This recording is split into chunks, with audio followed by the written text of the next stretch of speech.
নমস্কার। আজকে আমরা আলোচনা করতে চলেছি সারা বিশ্বে প্রায় মোটামুটি 30% পপুলেশন কোনো না কোনো অ্যালার্জিতে কষ্ট পাচ্ছেন। আর এই অ্যালার্জিক ডিসঅর্ডারগুলো যত দিন যাচ্ছে তত আমাদের বৃদ্ধি পাচ্ছে। এটা নিয়ে আমরা তার কারণ কি, তার নিবারণ কি, এটা নিয়ে আমরা আলোচনা করতে চলেছি। আপনারা যারা নতুন দর্শক এসেছেন ওনাদের অনুরোধ করব লাইক, সাবস্ক্রাইব, কমেন্ট, শেয়ার করে যাওয়ার জন্য। পূর্ণ দর্শক যারা লাইক, সাবস্ক্রাইব, কমেন্ট, শেয়ার করছেন ওনাদের অনেক অনেক ধন্যবাদ। এখনো যদি চ্যানেল না সাবস্ক্রাইব করে থাকেন তাহলে দয়া করে চ্যানেল সাবস্ক্রাইব করে যাবেন। আমি doctor Naren Pandey, allergy asthma সেন্টারের পক্ষ থেকে। আর আমরা অবস্থিত আছি কলকাতায় শিয়ালদা স্টেশনের পাশে 5 মিনিটের হাঁটা পথ মৌলালী মাজার, তার বাঁদিক দিয়ে প্রবেশ করে একটা বাড়ি ছেড়ে দ্বিতীয় বাড়িতে।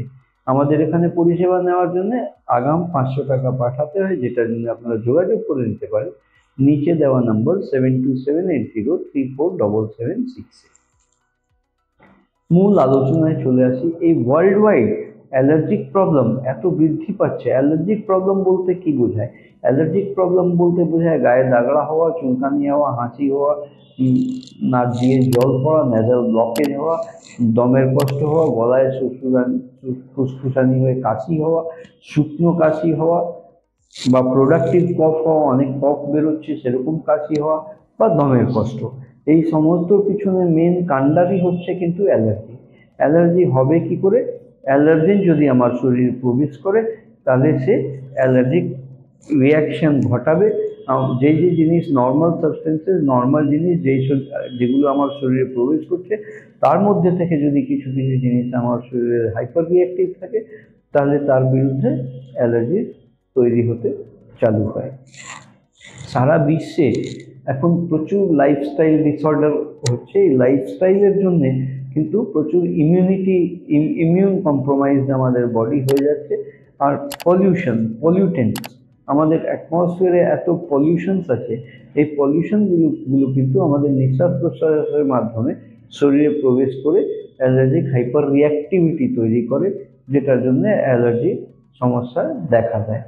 খুব প্রয়োজন আছে যোগ প্রাণায়াম করা, খুব প্রয়োজন আছে আমাদের লাইফস্টাইল বেটার করা, ফুড হ্যাবিটস বেটার করা, ফুডে আমরা জাঙ্কের দিকে যাচ্ছি সেটা বন্ধ করা এবং হেলদি ফুডের দিকে এগুলো।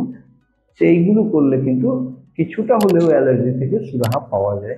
আর বাকি হয়ে গেলে যদি অ্যালার্জির সমস্যা থেকেই থাকে তাহলে তো প্রয়োজন আছে ওই মডিফাইড স্কিন থেকে অ্যালার্জি পরীক্ষা করে চিহ্নিত করা কোন কোন জিনিস থেকে হচ্ছে, তার বিরুদ্ধে specific immunotherapy, sublingual immunotherapy vaccine নেওয়া। এই নিলে কিন্তু অ্যালার্জি থেকে সুরাহা করা যায়। আমাদের এখানে 144 ধরনের অ্যালার্জি পরীক্ষা করা হয়, যেটার চার্জেস আছে 2500 টাকা, আর পরামর্শ শুল্ক 1000 টাকা আছে।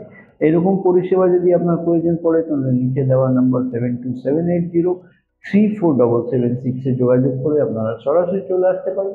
আমরা মৌলালীতে, কলকাতায় শিয়ালদা স্টেশনের পাশে মৌলালী মাজারের বাঁ দিক দিয়ে প্রবেশ করে একটা বাড়ি ছেড়ে দ্বিতীয় বাড়িতে আমরা অবস্থিত। আজকের মতন এখানেই শেষ করলাম। আপনারা সুস্থ থাকুন, ভালো থাকুন। আমি doctor Naren Pandey, allergy asthma centre কলকাতার পক্ষ থেকে। ভিডিও যদি পছন্দ হয় তাহলে একটা লাইক করবেন, আর সাবস্ক্রাইব যদি না করে থাকেন তাহলে একটা সাবস্ক্রাইব বাটন প্রেস করবেন। ভিডিও দেখার জন্য আপনাদের অসংখ্য ধন্যবাদ।